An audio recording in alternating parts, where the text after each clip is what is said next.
Certo dia homem esteve aqui. Tinha um olhar mais belo que já é. Comprovação da existência do Espírito. Jorge Cecílio Dayer Júnior nasceu aqui na cidade de Anápolis. É casado com Juliane. Ele é médico endocrinologista. No meio espírita, participa ativamente da AME Internacional, é secretário-geral da AME Brasil e é presidente da AME Goiás. AME é a Associação Médico Espírita. Membro do Núcleo de Pesquisa em Espiritualidade e Saúde, escreveu artigos em revistas médicas europeias, apresentando André Luiz e suas revelações sobre a glândula pineal ao meio acadêmico pela primeira vez. E fez parte do conselho editorial da revista Saúde da Alma. Pesquisador e coautor do artigo Aspectos Históricos e Culturais da Glândula Pineal, comparação entre as teorias fornecidas pelo Espiritismo na década de 40 e as provas científicas atuais, além de outros artigos. Convidamos, portanto, o orador espírita Jorge Cecílio Dayer. Gostaria de agradecer o convite que me foi feito pelo Rodrigo. Gostaria de saudar também o querido amigo Rubens de Castro, da Web Rádio Fraternidade, a emissora que divulga bem na internet. E vocês não têm ideia do alcance dessa rádio. A proposta de hoje, tema é sempre algo, o título de palestra é sempre bonito e é sempre chamariz. Luz interior, evidências filosóficas e científicas da imortalidade. Paulo de Tarso dizia que o último inimigo a ser vencido, a ser destruído, é a morte.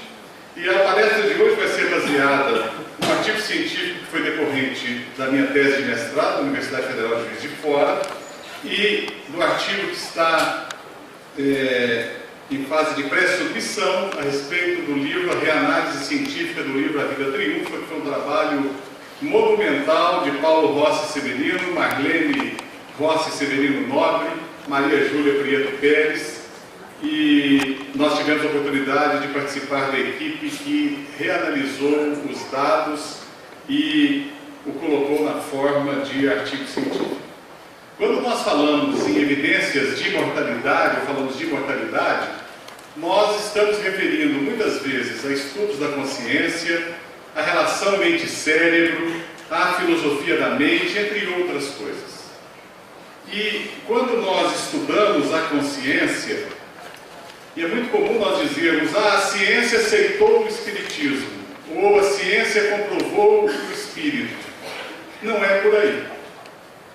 Quando nós estamos diante desses estudos que tratam da possibilidade da sobrevivência da alma, da sobrevivência da consciência, além do cérebro, da alma, além do corpo, quando nós falamos de sobrevivência, nós todos sabemos que somos seres imortais, nós temos essa convicção interior.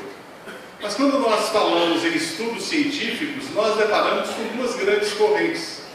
Uma das correntes, que é a mais forte da medicina, que é o que predomina na medicina, é a corrente do materialismo filosófico.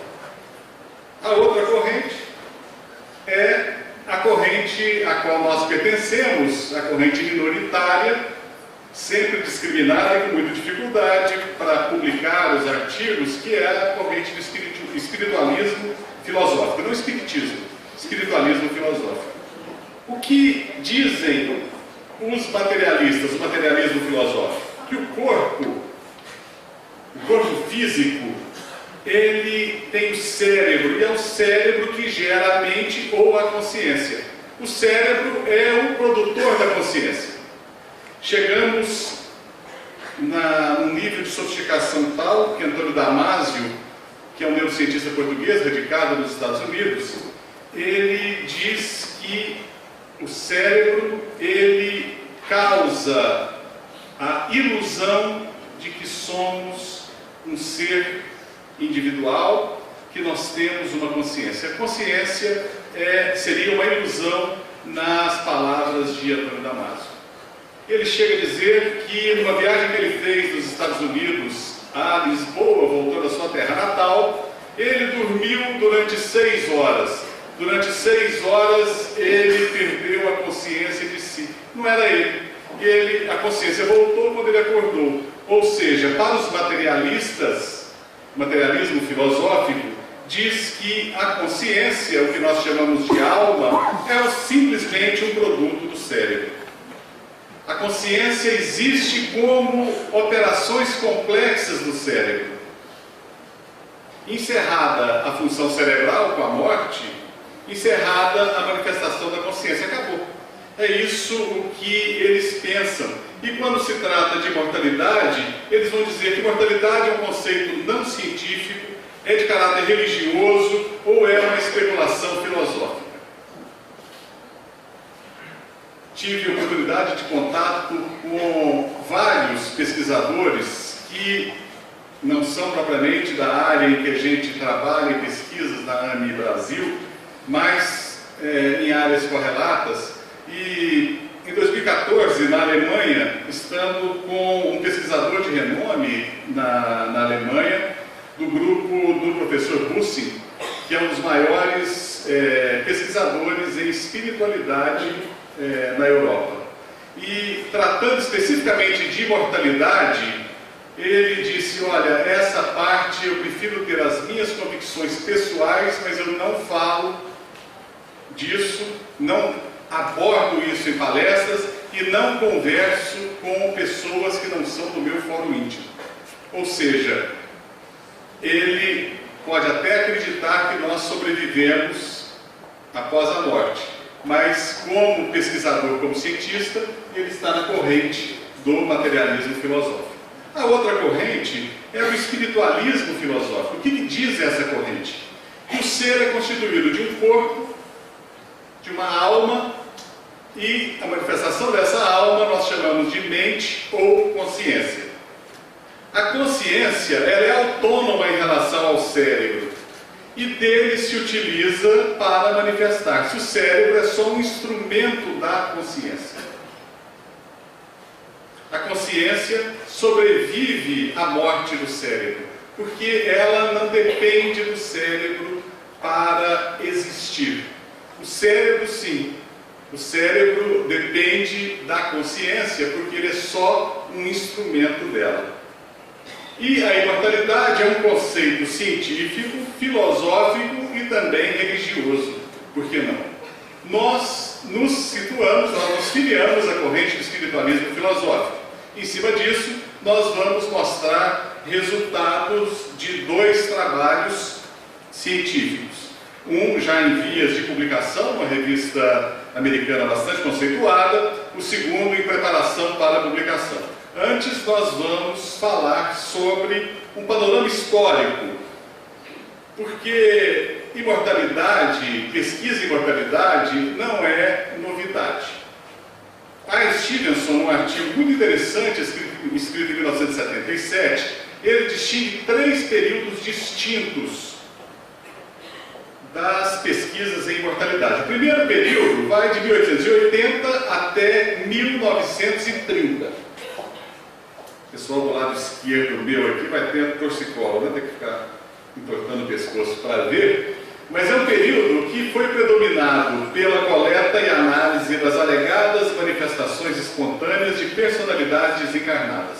De 1880 a 1930 é o período da mediunidade. O segundo período, 1930 a 1960, que é caracterizado pelas pesquisas da parapsicologia. Era o foco das pesquisas em parapsicologia é a análise das manifestações extrasensoriais, tendo por agente as pessoas vivas. A gente tem, vou falar isso daqui a pouco, mas parapsicologia não tem nada a ver com mediunidade. E a partir de 1960 nós tivemos uma terceira fase, que vai até hoje, que é o retorno das experiências que poderiam gerar evidências sobre a sobrevivência após a morte.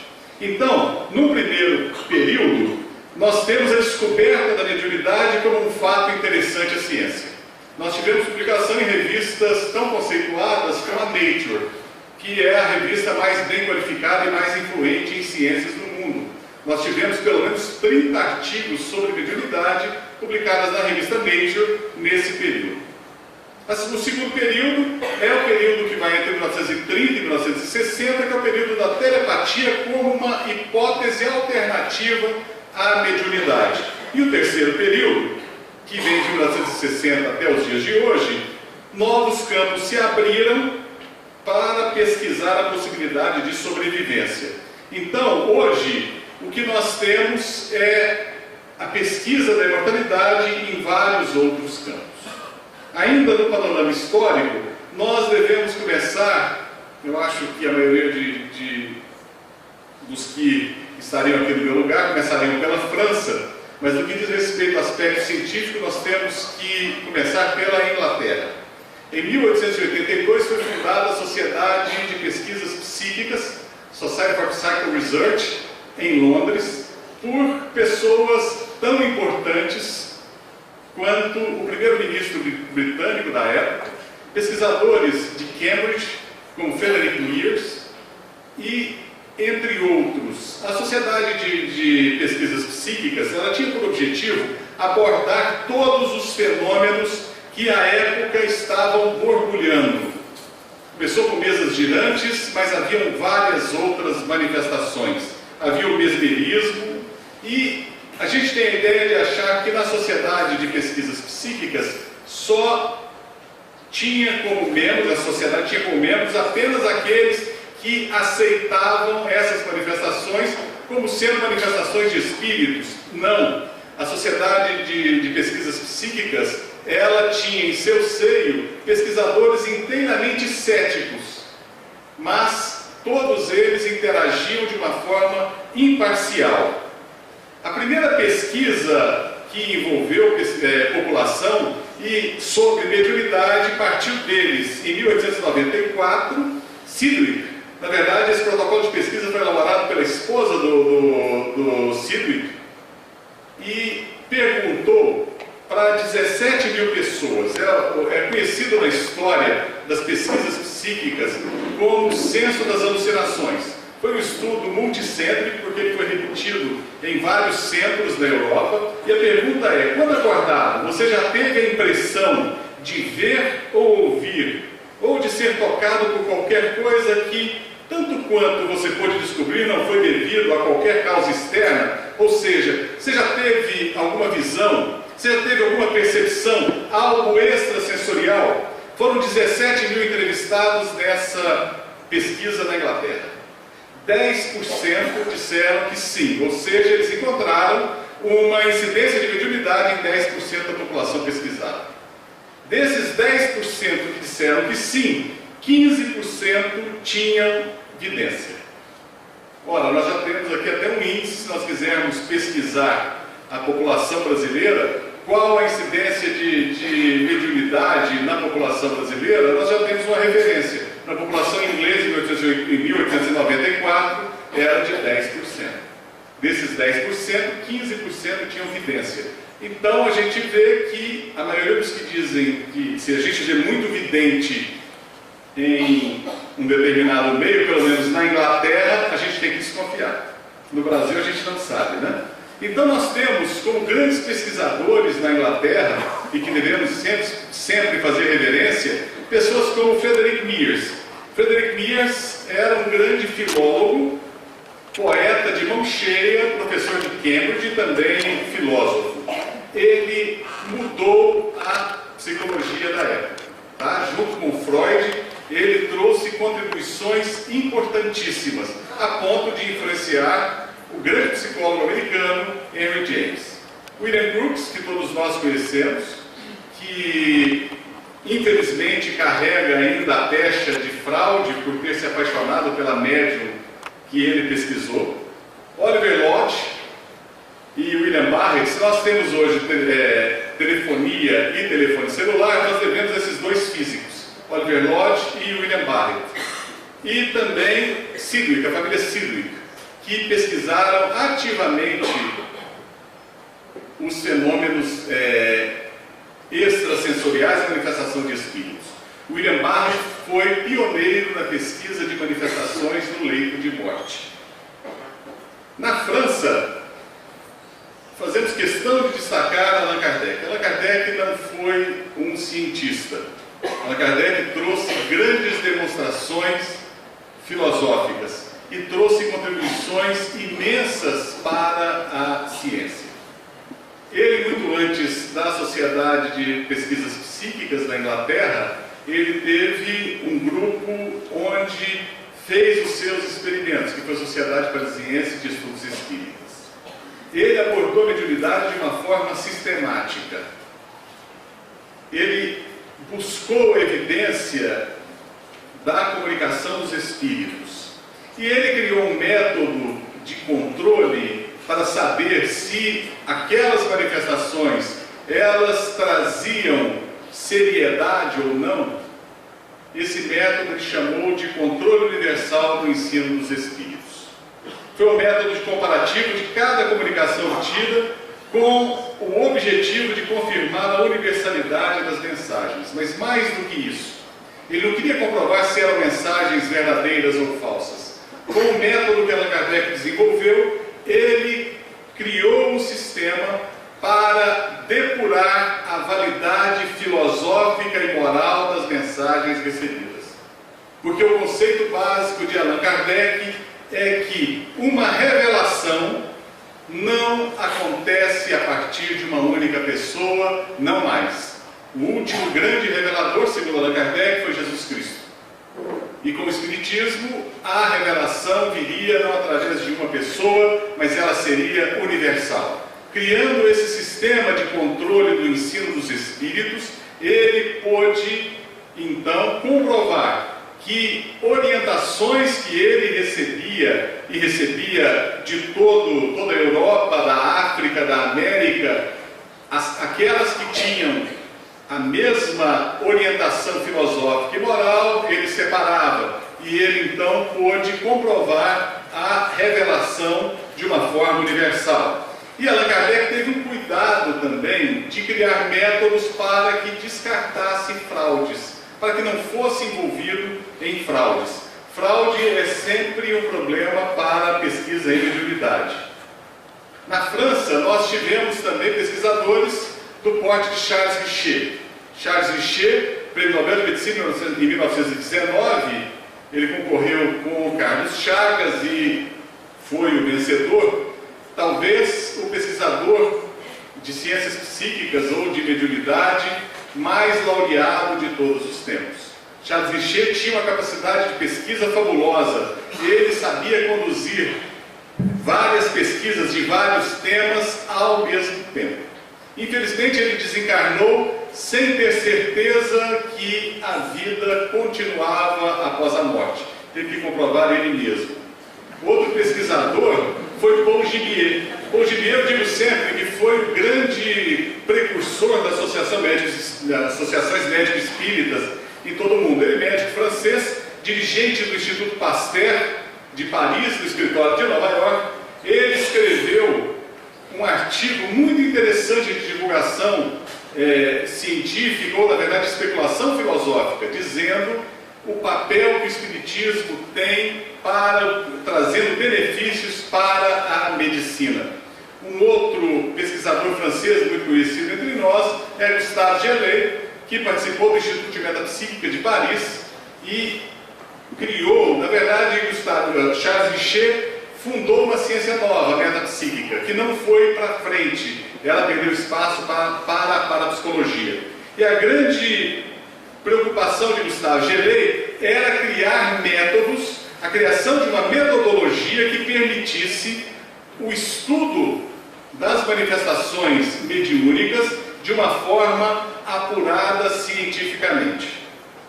Na Itália, nós tivemos um pesquisador que é pouco conhecido, Enrico Morselli, da mesma época de Cesare Lombroso, era psiquiatra e realizou grandes estudos com a médium Eusápia Paladino. Eusápia sofreu na mão do Henrique Morselli.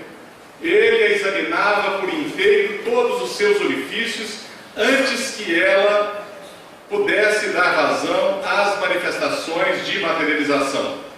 Um outro pesquisador italiano muito conhecido é Cesare Lombroso, era um criminalista muito conhecido, na verdade ele fazia medicina forense, extremamente conhecido na Itália e em toda a Europa, e também foi pesquisador das ciências psíquicas.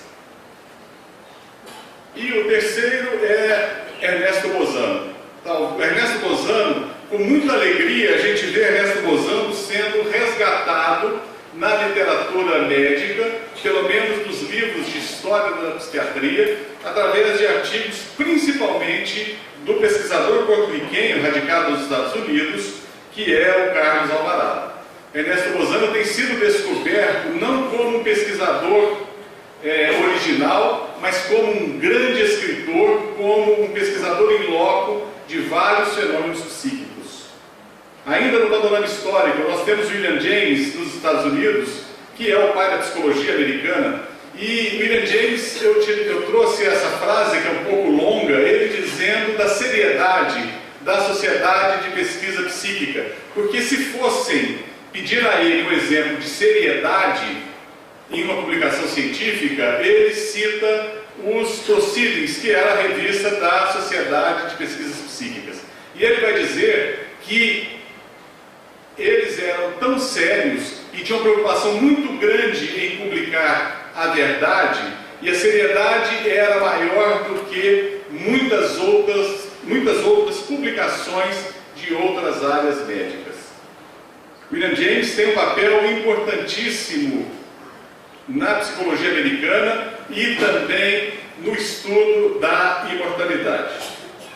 Nos Estados Unidos tem também o Joseph Banks Ryan.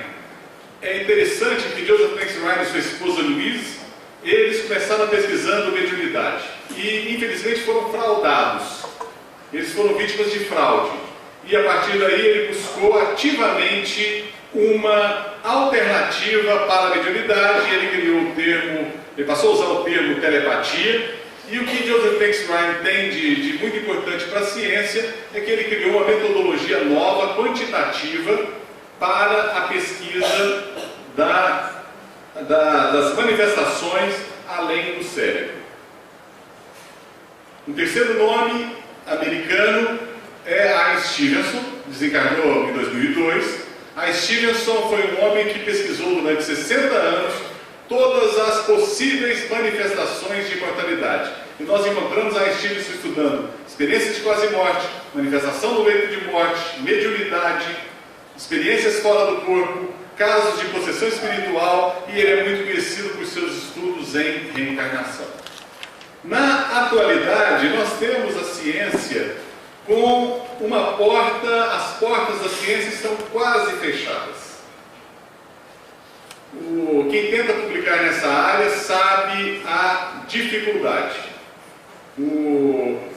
E eu digo sempre, graças a Deus, eu tenho alguns créditos com acho que a doutora Marlene Nobre tem trabalhado muito no plano espiritual. Porque perto do que os colegas têm tido de dificuldade em publicação nessa área, pelo menos nos trabalhos dos quais eu faço parte, até que a dificuldade não tem sido tanta não. Enquanto alguns têm rejeição de 6 a 10 revistas, por enquanto o meu máximo de rejeição foi de 2 revistas.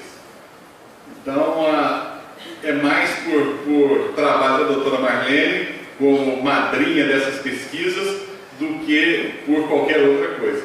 E o que nós vemos hoje, a ciência tem portas fechadas, porque o modernismo, que tem sido muito criticado por alguns filósofos hoje em dia, a descida natural do modernismo na medida em que o modernismo começa a contestar valores, os valores têm que ser desconstruídos para serem entendidos, essa visão dos modernistas, e eles vão desconstruindo tudo. E há uma escada descendente. Você começa a desconstruir os valores chamados burgueses, que são os mesmos valores cristãos, e nessa desconstrução você desconstrói a própria fé e termina, infelizmente, num materialismo irrevogável.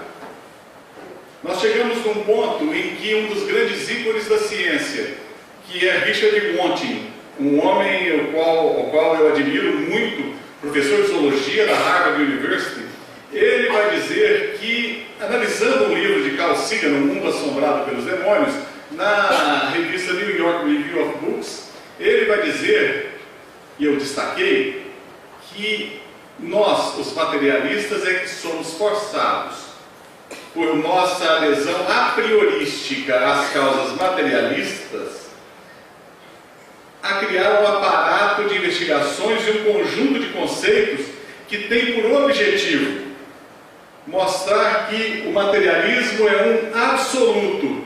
Por isso nós não podemos permitir um pé divino na porta. Por isso é tão difícil publicar.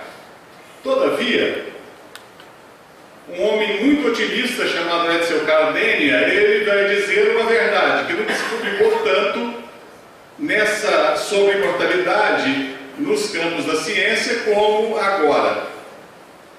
E, efetivamente, o que nós vemos é um número grande de publicações que postulam a possibilidade da sobrevivência após a morte. Para testar isso, nós criamos um grupo de palavras-chave para pesquisar em bases de dados científicos da literatura médica. O objetivo era criar um grupo de palavras que nos trouxessem artigos que poderiam ser relevantes para a demonstração da imortalidade. Nós então levantamos 9.000 e poucos, 9.065 artigos e espalhamos aqui o fluxograma do nosso trabalho e nós dividimos então, para análise, nós tivemos em torno de 1.965 artigos que nós analisamos para descobrir como é que está a ciência, o seu posicionamento no que diz respeito à publicação de artigos científicos que aventam a possibilidade da imortalidade. E nós pesquisamos em áreas como, por exemplo, as experiências de quase morte. 10 a 18% de todos os casos exitosos de ressuscitação numa parada cardiorrespiratória, 10 a 18% daqueles que tiveram uma parada cardíaca e sobreviveram, se você perguntar, você vai encontrar um relato de experiência de quase morte. Ou seja, de cada 100 pessoas que tiveram uma parada cardíaca e voltaram, de 10 a 18 vão fazer algum relato que tiveram uma autonomia da consciência durante o período em que estiveram mortos. E ocorre não apenas em uma situação de parada cardíaca, mas em outras situações. Situação de morte iminente, decorrência de situações clínicas e não clínicas, e ocorre em adultos e em crianças a experiência de quase morte. Como características comuns às experiências de quase morte, aqui é retirado da obra do Raymond Moody Jr., que foi um psiquiatra americano que cunhou esse termo, Near Death Experiences. Nós temos as pessoas que passaram por uma experiência de quase morte, elas geralmente descrevem uma sensação de inefabilidade, tem uma dificuldade muito grande de descrever aquilo que elas passaram. Elas dizem que escutaram relatos da própria morte pronunciada pela equipe médica, familiares ou outros.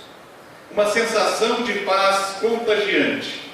Barulhos, algumas vezes descritos como música bela, sirenes, ou uma sensação desagradável de campainhas tocando.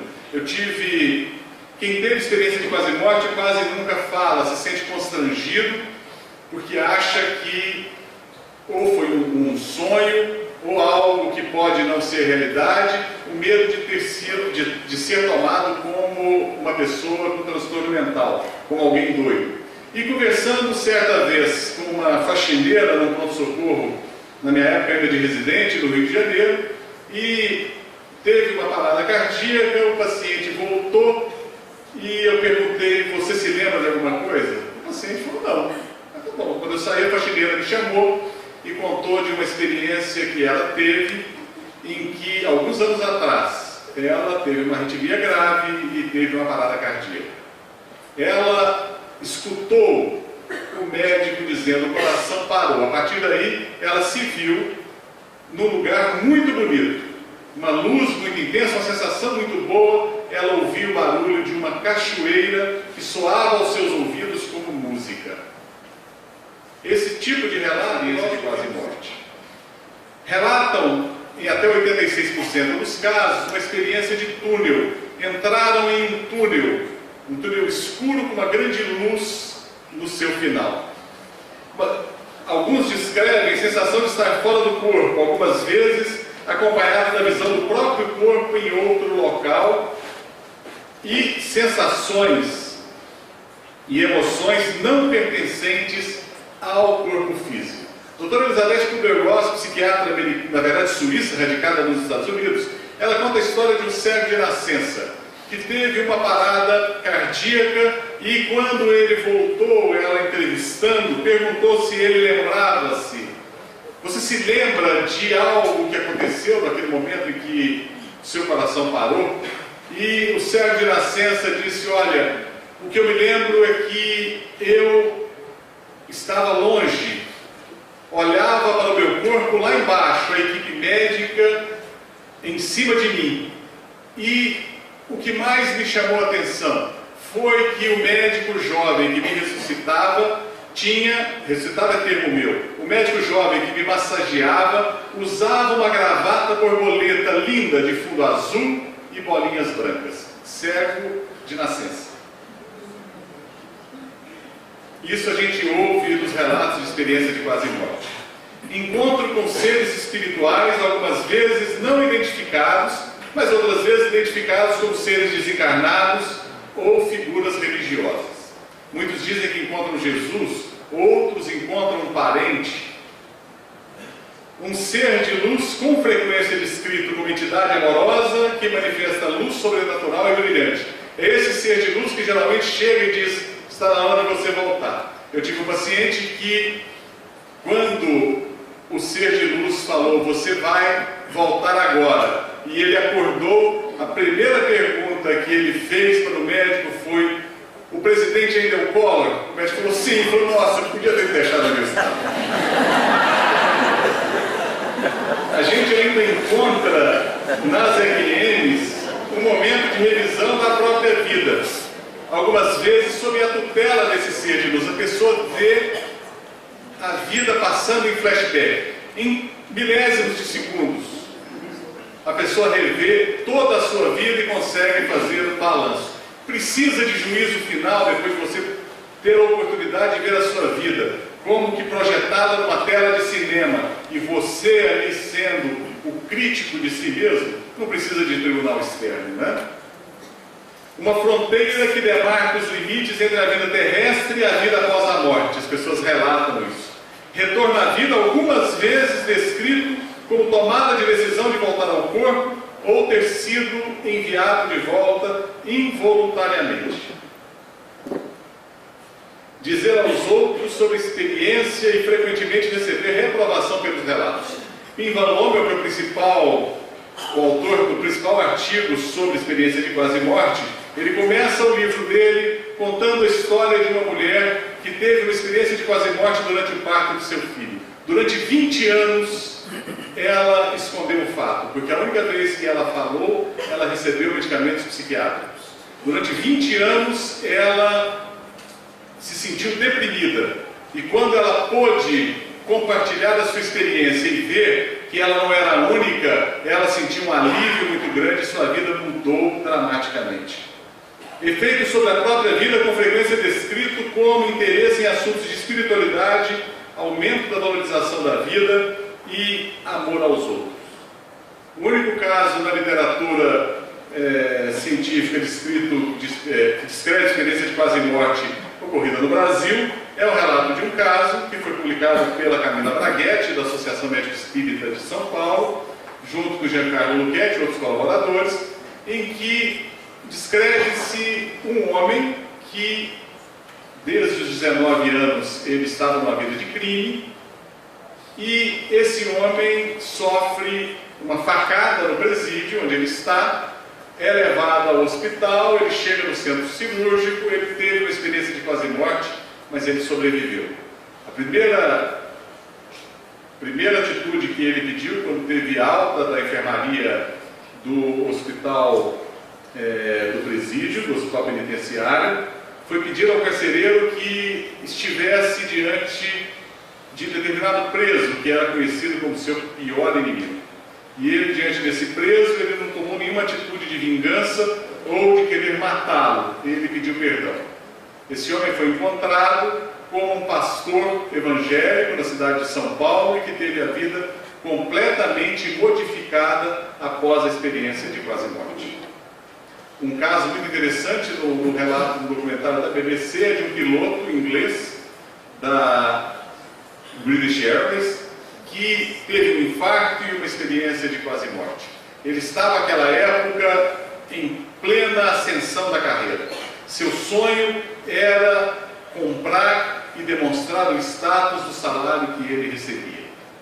E após a experiência de quase morte, ele voltou e ele diz: a minha vida não tinha sentido. Descobriu o sentido da vida a partir daquele momento em que ele morreu. E depois da morte ele volta e diz que a sua vida seria diferente a partir daquele instante. E efetivamente foi. Ainda nós temos diminuição do medo da morte e convicção na sobrevivência após a morte. Isso ocorre com um grande número das pessoas que tiveram experiência de quase morte. Confirmação por parte da equipe médica e dos familiares que os conhecimentos adquiridos pelo experimentador durante o evento descrito não pôde ser obtido por vias normais de percepção. Esse é o principal trabalho publicado na revista inglesa The Lancet pelo Dr. Pim Van Lommel, que esteve conosco ano passado, aqui em Goiânia, no Medinesc. E para corroborar o último tópico, a confirmação por parte da equipe médica ou familiares dos conhecimentos adquiridos pelo experimentador, o Dr. Pim Van Lommel, nesse artigo, ele acompanhou 344 pacientes que tiveram parada cardiorrespiratória e foram ressuscitados de uma forma exitosa. Eles sobreviveram. 18% desses pacientes relataram experiência de quase morte. Um caso chama muita atenção. Tem um caso que é um caso anedótico. Um homem que pede a sua dentadura. Ele chega para a enfermeira e diz: eu quero meus dentes. E ela diz: olha, eu não sei onde é que estão os seus dentes. Afinal de contas, quando a pessoa para, retira-se a dentadura, se tem, para passar no tubo. E ele apontou para uma enfermeira e falou: ela pegou meus dentes, embrulhou numa gaze e guardou no carrinho. Chamaram a enfermeira e ela falou: realmente eu estava de plantão, eu tirei seus dentes, guardei-os, foi lá no carrinho e pegou. Mas o caso que eu acho mais curioso é de um homem que durante a parada cardiorrespiratória, quando ele volta, ele pergunta o que aconteceu com a pequena moça que foi atutelada aqui na frente do hospital. Eles não tinham conhecimento, os médicos estavam na UTI. Os pesquisadores tiveram curiosidade, uma curiosidade pós-hoc. Depois que o fato aconteceu, revendo a pergunta, eles foram fazer um levantamento. O homem descreve que era uma moça em torno de 14, 15 anos de idade, que foi atropelada por um carro vermelho na porta do hospital e ela foi socorrida e levada para a emergência daquele hospital onde ele estava internado. Os arquivos médicos relatam exatamente o fato como essa pessoa descreveu. Então dizer que a consciência é função do cérebro, ela só existe em função do cérebro. Quando alguém tem uma parada cardíaca, Dr. Bruce Grayson, dos Estados Unidos, ele demonstrou que após 8 segundos a atividade elétrica do cérebro é incapaz de fornecer o que nós chamamos de consciência. O cérebro entra em hibernação. E como explicar então esses fatos tão curiosos quanto pessoas que descrevem a cor da gravata do médico sendo cego de nascença, que descrevem o próprio corpo, que descrevem procedimentos. Um outro campo de pesquisa muito interessante é o campo de consciência durante fenômenos anestésicos. A pessoa está anestesiada, apagada e descreve, às vezes descreve toda a cirurgia. Como atribuir isso ao cérebro? Outro campo que a gente pesquisou foi das experiências no final da vida.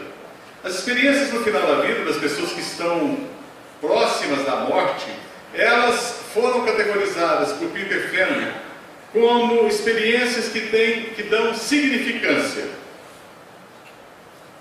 Porque são experiências profundas, as pessoas se modificam e elas buscam uma conciliação antes da morte. E os fenômenos mais interessantes, que Peter Feynman chamou de experiências transpessoais no final da vida, que foram muito pesquisados por Ernesto Bozano, que são fatos curiosos que acontecem no momento da morte. Um telefone que toca exatamente no momento em que a pessoa morreu, o relógio que para naquela hora, uma propensão em entrar em contato com outras realidades, geralmente envolvendo amor e luz. Coincidências essas que eu falei do relógio que para, eu sempre achei isso muito fantasioso, até que eu vi os dados de uma pesquisa que vai ser publicada possivelmente ainda esse ano, que foi realizada com cuidadores de 4 entidades de pacientes terminais, 3 em Juiz de Fora, uma em São Paulo, em Barretos, em que os cuidadores desses pacientes descrevem fatos interessantes. Pacientes aos quais eles se ligaram muito. O relógio que parou exatamente na hora em que aquele paciente morreu. O telefone celular que tocou com o nome do paciente que morreu exatamente na hora em que ele estava desencarnando. E as pessoas não estavam lá. É um campo muito interessante. Eu tive uma paciente que quase me causou problema com outro colega, porque ele chegou no quarto justamente no momento em que ela dizia da visita do seu esposo naquela noite. Eu falei, nossa, que maravilha! E ela falando, e o colega entrou e eu não percebi. E ela falou, ele esteve aqui. Eu perguntei, como é que ele está? Nossa, está muito bem, eu acho que ele veio me buscar. Eu falei, mas a senhora tem dúvida disso? Quando ele vier de novo, larga esse corpo e vai com ele. E no dia seguinte, a paciente foi logo cedo. O colega queria me levar para o conselho de ética. Eutanásia por hipnose, não é isso que existe. O que é muito interessante, que é um fenômeno que foi percebido por alguns pesquisadores e foi relatado por um médico alemão chamado Michael Nunn, e escreveu um artigo, que é esse artigo aqui, quando ele ainda estava na Universidade da Virgínia, nos Estados Unidos, que é a chamada lucidez terminal, que acontece em pacientes com transtorno mental. Geralmente, Michael Nunn observou pacientes esquizofrênicos que não têm mais lucidez nenhuma e que no momento da morte adquirem plena lucidez. E ele chama de lucidez terminal e ele diz que pode ser chamado também de lucidez espiritual.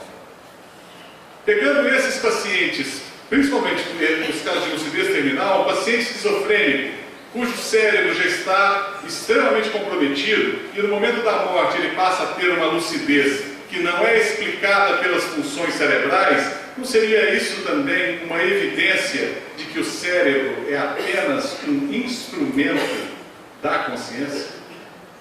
Mário Borregado, pesquisador canadense, ele apresentou a tese de que o cérebro é apenas como se fosse um aparelho de televisão que recebe os sinais da consciência.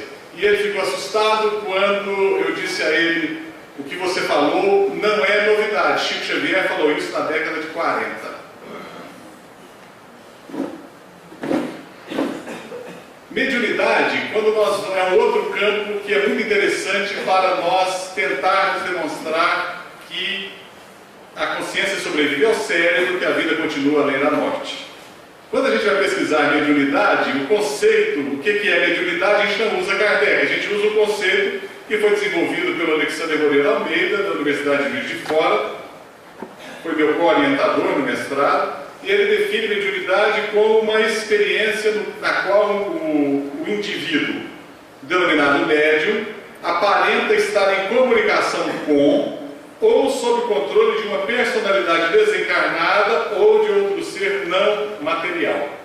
Por que não fala espírito? Porque a gente está aqui fazendo uma definição científica. Usando essa definição, nós vamos encontrar vários casos de mediunidade na literatura médica. Desde 1898, nós temos artigos sobre mediunidade. O artigo do John Hislop é o artigo mais antigo catalogado nos bancos de dados da literatura médica. E a pergunta que sempre fica é se a mediunidade é efetivamente um fenômeno que acontece a algumas pessoas que têm esse dom, ou é uma doença mental, uma dissociação? Porque efetivamente o médium, quando está em transe, ele está no estado dissociativo. O médium entra em transe, meu nome é Antônio, eu chamo Jorge, como é que o meu nome é Antônio? Isso é um estado de dissociação. Se o psiquiatra analisa um médium sem saber que o médium, que é um transe mediúnico, ou mesmo sabendo se não acredita, ele diz é uma pessoa que tem dissociação da personalidade. Para saber se mediunidade efetivamente pode ser comparada com transtorno dissociativo, esse trabalho muito interessante que foi publicado pelo Alexandre Moreira Almeida e colaboradores, ele faz uma comparação entre médiuns espíritas brasileiros, da Federação Espírita do Estado de São Paulo. Ele comparou com uma série de pacientes com transtornos dissociativos. E ele descobriu o seguinte: ele viu que médium e paciente com transtorno dissociativo é completamente diferente. O médium, ele encontrou indicadores de saúde muito mais significativos no grupo de médiums, e esse grupo de médiums tinha indicador de saúde melhor, inclusive, do que a população em geral. Então, a conclusão foi que, quando você compara médiums com pacientes com transtorno dissociativo, você não encontra uma similitude. O médium dissocia enquanto ele está incorporando, enquanto ele está em transe mediúnico. Quando a gente pesquisa a mediunidade, nós deparamos sempre com refutações muito frequentes. A primeira delas é fraude, a segunda que tem em todo artigo a possibilidade de telepatia.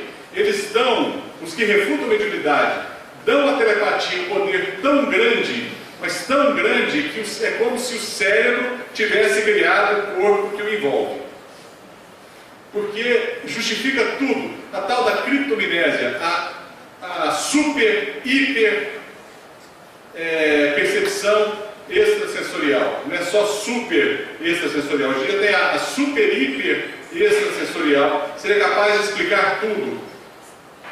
E questiona-se muito as metodologias que se aplicam. Então, hoje nós utilizamos metodologia chamada triplo cego. O André está aqui na plateia e durante alguns meses nós desenvolvemos um protocolo de pesquisa de mediunidade que não era nem triplo cega, era quádruplo cego. O que é um estudo cego?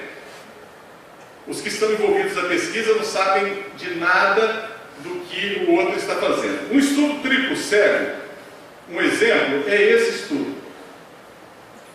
Um estudo triplo cego em que ele utilizou o médium. Aqui é o estudo da Julie Michel, que é a maior pesquisadora em mediunidade nos Estados Unidos. A Julie Michel, ela, junto com Gary Schwartz, ela pesquisou e criou uma metodologia triplo cega. Anunciou na universidade que aqueles que tivessem interesse em receber mensagem de algum parente desencarnado, que a procurassem. O médium não tinha conhecimento desses espíritos. A pessoa que pediu a mensagem não tinha conhecimento do médium. E o médium entrou em contato, na verdade eles usaram o método de channeling, que a gente vê em alguns filmes americanos. Você fica diante da pessoa e vai dizendo, o espírito está aqui dizendo isso, isso e isso. Quem ficou diante do médium foi um proxy, um procurador, que não conhecia nem o médium, nem o espírito e nem a pessoa interessada. Apenas recebeu orientação.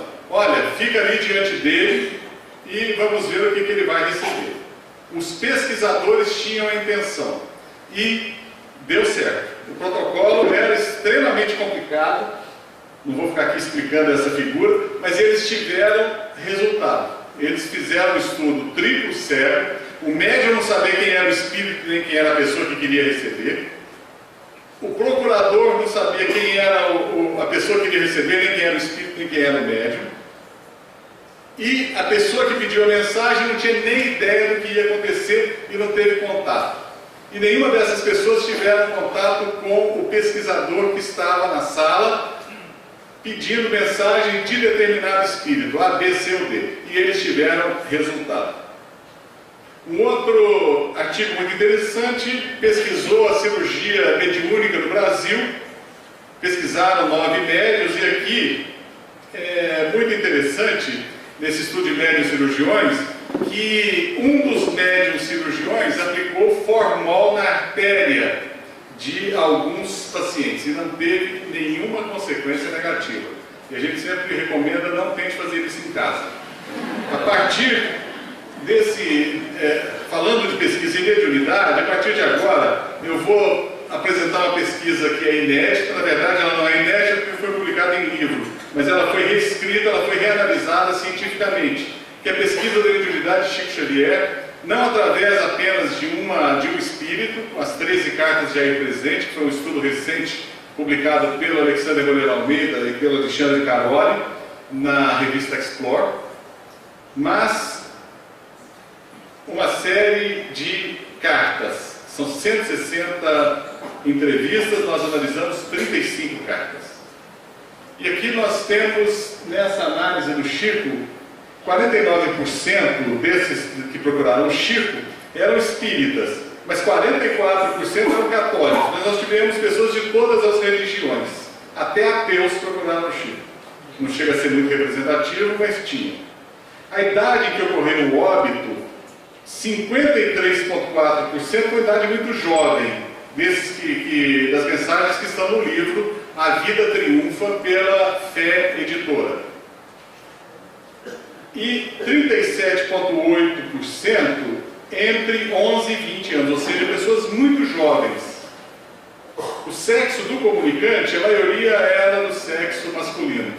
Homem, jovem, morre-se mais, né? Acidente, principalmente. A religião do comunicante e não dos pais era 62% outras religiões, 62% católica, 20% espírita. A causa da morte acidental, 73,1%. Então, acidente é a grande causa. Morte por acidente, então, nós vemos que acidente de automóvel respondeu por 45% desses acidentes, dessa morte. A maioria dos casos dessas mortes ocorreram no Brasil, mas também nós analisamos casos de uma morte ocorrida em Portugal, outra na Itália. Quando se pergunta se há descrição de morte na mensagem, 75% diz que não e 25% diz que sim. E o tempo decorrido entre o óbito e a comunicação foi a maioria entre 0 e 12 meses, ou 1 ano, né? O número de vezes que o informante procurou o Chico antes de receber a mensagem, nós vemos que 42% apenas uma vez e 33% entre 2 e 3 vezes. Em 93% dos casos, Chico não conheceu o informante antes do óbito. Em 68,8% das mensagens, nós encontramos informações sobre nome de familiares e amigos que morreram, de 1 a 3. Mas em 11%, mais de 6. O número de fatos comprovados, descritos na comunicação, 62,2%. O que é interessante na mensagem é isso aqui. Palavras peculiares da mensagem. Palavra peculiar do comunicante, do espírito. 55,6% usaram palavras que eram deles. Palavras peculiares ao informante. Aquele cara que usava uma gíria, né, cara? Morou, velho? Está lá na mensagem. E o Chico não tinha conhecimento disso. Então, palavras, né? Frases peculiares, 60% apareciam nas mensagens. O estilo da mensagem, 57,8% tinha o estilo do comunicante. A mensagem refletia o estilo de se expressar daquele espírito comunicante. Quando se compara a assinatura da mensagem com a do comunicante, nós vemos 35,6% assinatura idêntica e 42% assinatura diferente, 22% assinatura semelhante. Se a gente juntar semelhante e idêntica, nós vemos que dá mais 50%. O Carlos Alberto Perandréia, que era um grafoscopista do Banco do Brasil do Paraná, aposentado, ele escreveu um livro chamado A Psicografia à Luz da Grafoscopia, e ele demonstrou esse caso, um caso de Goiânia, do Marcelo Garcês Henrique, em que a assinatura dele era idêntica na mensagem, era idêntica à assinatura na identidade da dona Hilda, em que a assinatura dela, que é... Opa, voltei aqui. A assinatura dela aqui no cartão é idêntica à assinatura na mensagem. Número de pessoas que autenticaram a comunicação, mais de 3 pessoas correspondeu a 89%. E o número de fatos comprovados descritos na comunicação, isso é que é interessante, 62,2% comprovaram mais de 6 fatos comprovados na comunicação. As condições em que foram recebidas, 93,3% sessões públicas com média de 300 pessoas, mais pessoas do que tem aqui. 300 pessoas, a maioria pedindo a mensagem de um filho. Vai ter percepção super extrasensorial assim para lá, para entrar em contato com apenas um e ter tanto detalhe. Então a explicação de telepatia cai muito com esse termo. As condições para que uma telepatia ocorra com eficácia, elas exigem um público exíguo, não mais do que 5 pessoas. 10 pessoas, dizem alguns pesquisadores, para que haja um processo de transmissão telepática eficaz. E a entidade dizia-se encontrar 53% delas estavam calmas e 44,4% em tratamento. E a maioria dessas entidades pediam pensamento positivo, 44% pediam trabalho construtivo, 15% com formação dos pais. Número de assuntos desconhecidos dos familiares, 60% não tinha nenhum assunto, mas 35,6% tinha de 1 a 3%, de 1 a 3 assuntos, e 4,4% de 4 a 6 assuntos desconhecidos familiares. Destaca-se o caso de um casal que, casados em São Paulo, na década de 70, pegaram um Fusca e foram para o Rio de Janeiro passar férias. Na Dutra, próximo da região de Caxias, de Duque de Caxias, do Rio de Janeiro, o carro teve um problema e eles foram assaltados. O ladrão levou todo o dinheiro e documento deles. Eles chegando no Rio, porque tinham um compromisso, a primeira coisa que ele fez foi procurar a agência bancária do banco que ele tinha conta. Década de 70, os que nasceram antes da década de 70 não sabem o que é isso, mas não existia internet. Não tinha telex, nem fax. E ele chegou no banco, se identificou, mas não tinha documento. Conversou com a gerente, explicou a situação, e ela disse: o banco não pode fazer nada por você, meu filho. Você não tem como comprovar, eu não tenho como te dar acesso à conta que você alega ser sua. Mas eu posso, da minha parte, te emprestar uma quantia e você me paga quando chegar lá. E ela emprestou então 300 mil cruzeiros para ele. Na época, devia valer 300 reais hoje. E ele botou os 300 mil cruzeiros no bolso, chamou a noiva e falou: vamos para São Paulo, onde mel acabou. Infelizmente acabou na estrada, eles desencarnaram em um acidente automobilístico. O Chico recebeu a mensagem desse moço e ele então diz ao seu pai: pai, durante a minha lua de mel eu recebi a ajuda de um verdadeiro anjo.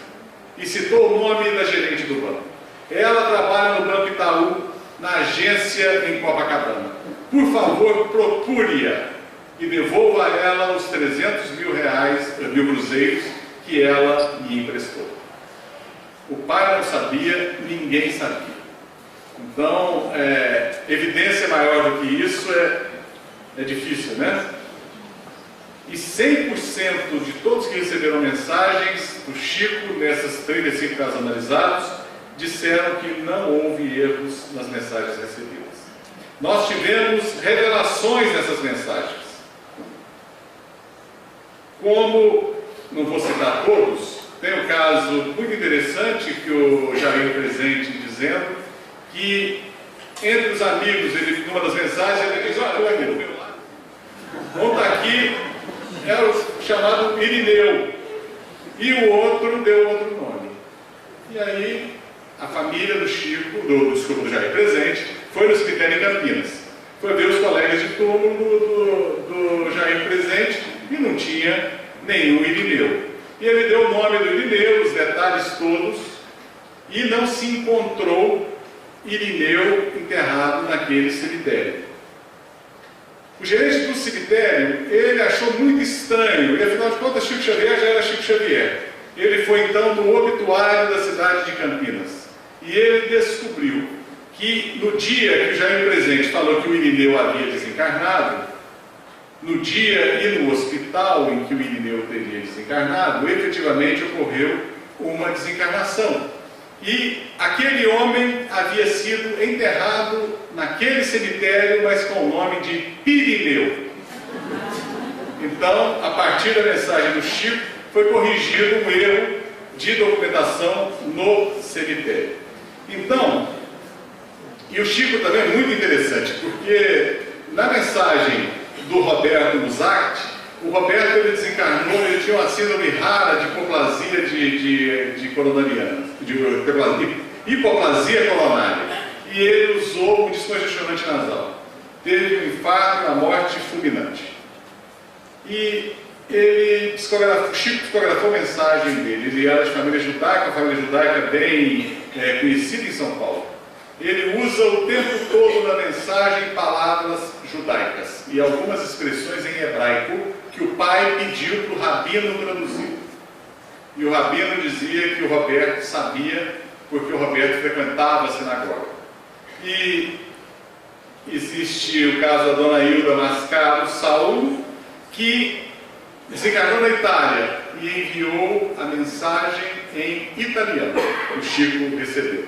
É uma evidência muito clara, na verdade, essas cartas do Chico são material valiosíssimo. Esse livro é um livro fabuloso. Nós temos nesse livro também relatos do filho do nosso colega Zé Vieira, que é médico anestesista em Goiânia e que é daqui de Anápolis. O menino desencarnou de uma forma trágica. Pegou fogo no carpete do apartamento e desencarnou em consequência de sufocamento e por esse acidente com incêndio. Saindo desse trabalho, essa pesquisa, se Deus quiser, vai ser publicada em breve, nós vamos para um outro tópico onde existem evidências da possibilidade da sobrevivência após a morte: reencarnação. A ideia de reencarnação, segundo Einstein, só pode explicar aspectos da personalidade que não são alcançados ou explicados pelas teorias em voga, como as fobias e filias que ocorrem na infância, sem que haja melhor compreensão por parte da psicologia, habilidades inatas não aprendidas, como um vídeo que tem circulado nas redes sociais de um pedreiro que toca piano fabulosamente bem no Espírito Santo, como do menino Sibelius, que era um gênio do piano, mesmo tendo transtorno mental no Nordeste brasileiro, como alguns gênios que com menos de 7 anos têm formação completa, e a reencarnação pode explicar tudo isso. As memórias sugestivas de reencarnação, elas geralmente ocorrem em crianças de culturas diversas e descrevem experiências de uma possível existência anterior. Os relatos se iniciam geralmente entre 2 e 3 anos de idade, e mais de 2.500 casos já foram relatados em todo o mundo. O Brasil tem mais de 20 casos relatados, em países de culturas diversas, como, por exemplo, países da Ásia, do Oriente Médio. O Líbano, um país que, apesar de pequeno, tem muito relato espontâneo de memórias de vidas passadas em crianças. Entre os drusos, né, São Bem? Tem bastante. E é algo universal. Então, o tipo de morte da suposta personalidade anterior, que é evocada por memórias sugestivas de vidas passadas, tendem a ser, geralmente, essas crianças falam de mortes violentas, como assassinatos e acidentes. E existe um fato muito interessante que o Stevenson descreveu, são as chamadas marcas de nascença, que ocorrem até 35% das crianças que lembram de vidas passadas, como o caso de uma moça que lembra que começou a relatar que o seu nome era outro, havia vivido em uma parte da Índia que era muito distante de onde ela vivia no leste da Índia, essa personalidade teria vivido no oeste, as famílias nunca tiveram contato, e ela dizia: eu morri porque o trem passou por cima da minha perna. E essa moça tinha um fato curioso, eu tenho as fotos, um estreitamento no meio da coxa, que parecia uma pamonha a coxa dela, gordinho em cima, gordinho embaixo, um estreitamento por banda amniótica. Uma banda amniótica incompleta. E a moça que morreu, que ela dizia ter sido na encarnação passada, o Dr. Stevenson teve acesso aos relatos necrológicos dela na autópsia. A moça morreu realmente em virtude de um atropelamento de trem, isso não é incomum na Índia. Eu acho que morre-se menos de acidentes de trem do que tirando o selfie, né? Hoje em dia, com a moda do selfie, o índice de morte por selfie está imenso. Mas ele viu que a moça realmente morreu por um acidente de trem. O trem passou sobre a coxa dela na altura onde ela tem o estreitamento por banda amniótica. E assim são vários relatos. A gente conhece pelo menos 30 ou 40 relatos documentados do Dr. Lyle Stevenson dessas marcas de nascença. Fulano que diz: eu fui fulano de tal, eu morri graças a um assalto, eu era comerciante e o ladrão entrou. Eu reagi, peguei minha espingarda, atirei, mas não deu tempo. Tinha um companheiro do lado, ele mandou tiro em mim. A bala entrou aqui por baixo e saiu no meu peito. Ele aqui por baixo, aqui no lado, no flanco, ele tinha uma pequena mancha, no peito ele tinha uma mancha grande. O mais incrível não é isso, o mais incrível é você ver o laudo de necrópsia daquele que teria sido ele em encarnação passada e ter um orifício de entrada pequenininho, exatamente onde ele tem a mancha pequena, e o orifício de saída enorme, exatamente onde ele tem a mancha grande. E os relatos baterem. Então, artigos como esse do Dr. Lyle Stevenson são extremamente interessantes, são memórias espontâneas. E o professor Heraldo Haraldsson da Islândia está na moda, né? Depois, até ontem estava, ele pesquisou se essas crianças, depois que se tornaram adultos, se continuavam lembrando. 60% sim. Esse é o artigo do Dr. Stevenson, e aqui é um caso muito interessante, que é um caso de pesquisa que aconteceu no Brasil, mas é memória espontânea, mas induzida por um fenômeno de uma sessão em psicossíntese, que foi descrita pelo Roberto Saghioli. É um colega da ANE, São Paulo, que teve esse paciente, e o caso foi relatado pelo Dr. Giancarlo Lucchetti e colaboradores.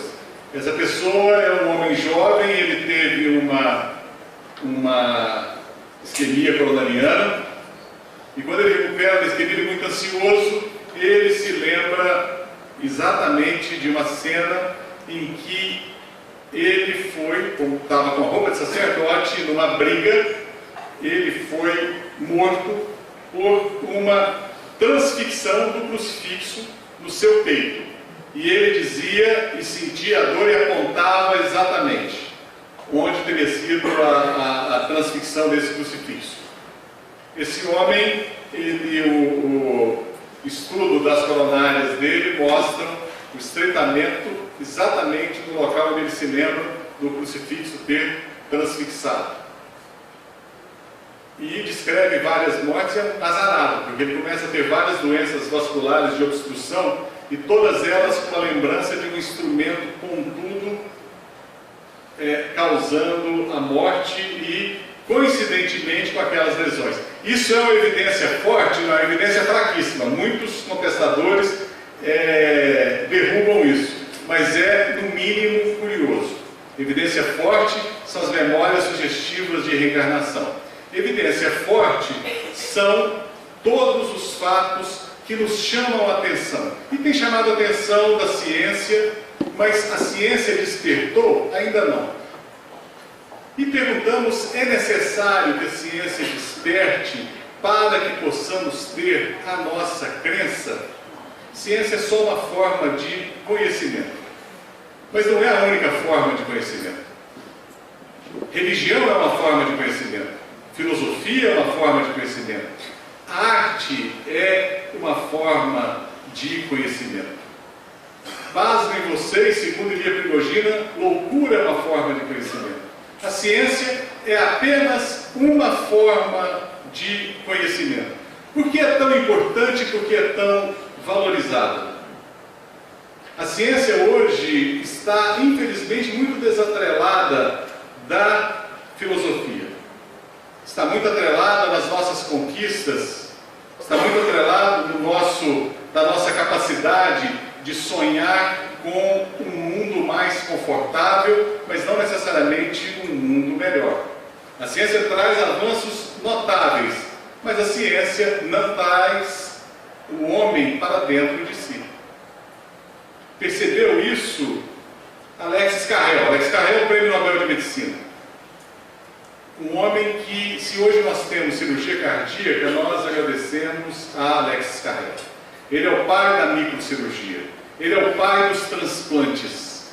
E Alexis Carrel, ele visitando Lourdes na França, ele, um francês, radicado nos Estados Unidos, visitando Lourdes na França, ele descreve que fica impressionado como pessoas que entram doentes e saem daquela gruta curados. O que aconteceu com aquelas pessoas? Um milagre? E ele escreve no seu livro, dizendo, o homem, esse desconhecido, ele diz que o homem conquistou todo o macrocosmo, todo o microcosmo. Hoje nós vamos na intimidade das partículas. A nossa amiga Célia Dantas, que é física e que participa da Associação Médico Espírita de Goiás, ela chega ao cúmulo de dizer que acha que as partículas têm uma espécie de consciência. Nós conquistamos tudo isso e Alex Carrel diz que o homem não conquistou a si mesmo. Nós não precisamos dessas evidências todas para dizermos que somos imortais. Nós sentimos isso no dia a dia. Nós não precisamos dessas evidências todas para não apalparmos a nós mesmos quando despertamos, como faz Antônio Damasio, para dizer, opa, o meu cérebro está acordado e agora eu tenho a ilusão de que eu sou eu mesmo. Nós não somos um pedaço ou alguns quilos, no meu caso quase tonelada de carne, que produz um efeito chamado consciência. Nós somos seres imortais. Nós somos seres, acima de tudo, que experienciamos esse corpo físico várias vezes. Se alguns de nós, como é meu caso, têm predileção pela ciência, é apenas uma predileção, isso não muda em nada. E eu digo sempre, conversando com o Jim Tucker, que é o sucessor do Einstein na Universidade de Virgínia, ele tem dificuldade enorme em aceitar a reencarnação, mesmo ele pesquisando fortes evidências. E quando ele diz, e se comprovar que a reencarnação não existe? Eu vou dizer, para mim vai ser diferente, porque eu continuo com a convicção que a reencarnação é um fato. Porque todos nós somos seres imortais. Não existe comprovação maior do que a que nós temos todos os dias. nós despertamos e nos sentimos presentes no mundo. Nós somos filhos de Deus. Nós somos seres além do corpo, porque nós sonhamos. Nós conseguimos imaginar um mundo além desse em que nós vivemos. Nós alimentamos a esperança. O que é a esperança? Defina a esperança cientificamente, não conseguimos. Nós conseguimos ter a inefabilidade e não precisamos de experiência de quase morte. Às vezes o sorriso de uma criança nos transporta para dimensões que não imaginamos. Nós somos seres de luz. Muitas vezes luz muito apagada, uma pequena chama, uma faísca, uma fagulha, mas coloque uma pequena fagulha num porão muito escuro. Ela faz toda a diferença. Nós somos esses filhos de Deus, esses seres iluminados, como todos aqueles que negam também são. E quando falaremos a mesma língua? Ainda estamos distantes de um mundo de regeneração. Estamos caminhando. Quando falarmos a mesma língua, nós estaremos de braços dados, respeitando as diferenças de cada um, mas amando sinceramente e sem a necessidade do mimimi do politicamente correto. Estaremos respeitando porque amamos e porque aceitamos. Isso talvez seja no capítulo seguinte, na 34ª, 1847ª Semana Espírita. Mas um dia chega lá, sem ainda existir Anápolis, né? Mas um dia chegaremos lá, porque o tempo nada é para o espírito imortal. Que a paz do nosso Mestre Jesus possa estar conosco e que essas luzes que iluminam o Brasil, e eu estou vendo aqui por essa foto que eu esqueci a luz do quarto acesa lá em casa, possam também iluminar a nossa Semana Espírita e iluminar a nós todos. Muito obrigado. Certo dia homem esteve aqui